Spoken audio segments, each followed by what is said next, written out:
Coach Keeley, there's an old saying, better late than never. And I don't know what was going on the first three quarters, but when the chips were in the middle of the table there in the fourth quarter, your offense really exploded. What changed in the fourth quarter to give you guys those big runs? I think it was momentum. Our defense made a big play here when our defensive end goes up and he intercepts the pass instead of knocking it down. Tyler Gibbons, I've only ever seen one other person, and that was Luke Payton do that.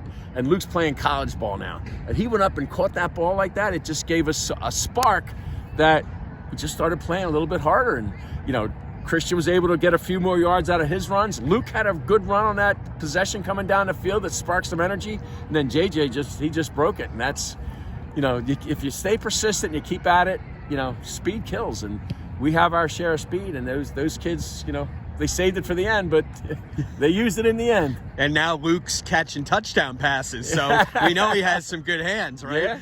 Yeah. When you have a combination of Caccione and Jordan and Hughes, do you feel like it's just a matter of time before something's going to break? Yeah, I do, yeah. The offense that we run, you can pretty much split the ball up between those three guys. Whoever has the hot hand, you try to get them the ball a little bit more. And I'll tell you what, all three of those guys can block. I mean, when Christian's running that sweep, JJ gets a heck of a block on the DN, and he's giving up a lot of weight when you get a little wingback coming down blocking a big defensive end. And then when we run the sweep to the split side of the field, you have Christian coming down and blocking a big defensive end. So those guys, they throw everything they have into it. Our guards get in the mix, and, you know, Luke, when, you know, we went to our power series where instead of pulling the guard to kick out, we kicked out with Luke, and Luke had some tremendous blocks for us tonight, you know, running inside, running our power play off tackle. And it just, you know, got some momentum that we were able to ride, you know, to a nice win here in the fourth quarter. You know, their opening drive took 7.5 minutes off the clock, and they scored a touchdown. What adjustments did your team make defensively, because you pitched a shutout after that drive? Yeah. You know, Paul, we really didn't make any adjustments. I tell the kids, the two offenses that you saw on the field tonight, these were two teams that run offenses that enable them to beat teams that are better personnel-wise than what we are. You either have to run the misdirection like we run, or you run the option like they run. And there's no way, even though we had 2 weeks to prepare, our scout team cannot run that offense with the precision that their team can. You know, if the quarterback is going to give it, is he going to keep it, is he going to pitch it? It takes a series or two for your defensive game speed to catch up with their game speed. And for 7 minutes, you know, we were playing catch up. Once we got it figured out, we didn't change anything. We just were able to react faster and have our defense game speed pick up to match their offensive game speed.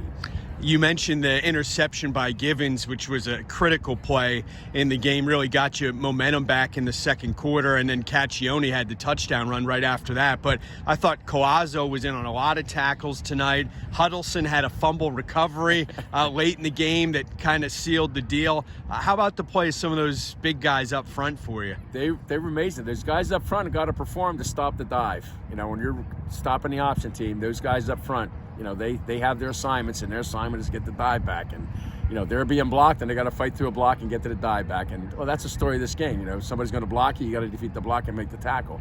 But, you know, those guys played their hearts out tonight. I think this is our best defensive effort all year, because that's a good football team, Calico. They played a pretty good schedule. They played good teams, and, you know, they won their fair share of games. And, you know, it was a great game to coach tonight. I was excited. You know, their fullback, Barassa, came in with over 1,800 rushing yards this season, and you guys held him to a little over 100 on 30 carries. How about the job that you were able to do against him? Yeah, like you said, Jacob inside and Luke at the linebacker. Those guys they played their hearts out, and every yard he got, he had to earn. And our guys kept coming at him, and he kept coming at our guys. It's a shame. You know, he came out, he had something wrong with his hand. He had his hand taped up. I think that slowed him down maybe a step or two.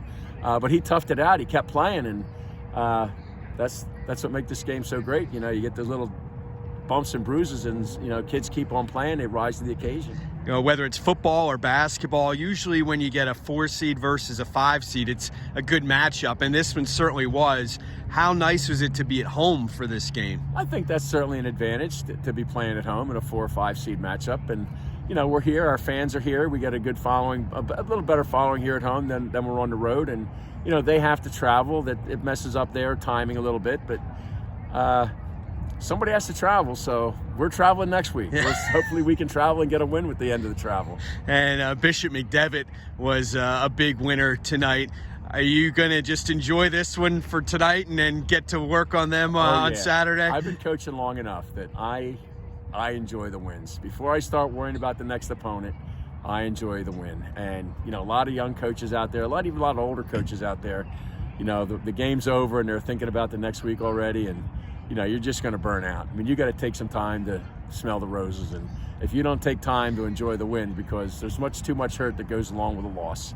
So when the wins come along, enjoy them, and then tomorrow we'll start thinking about Bishop McDevitt. Well said, and congratulations. Okay, thank you.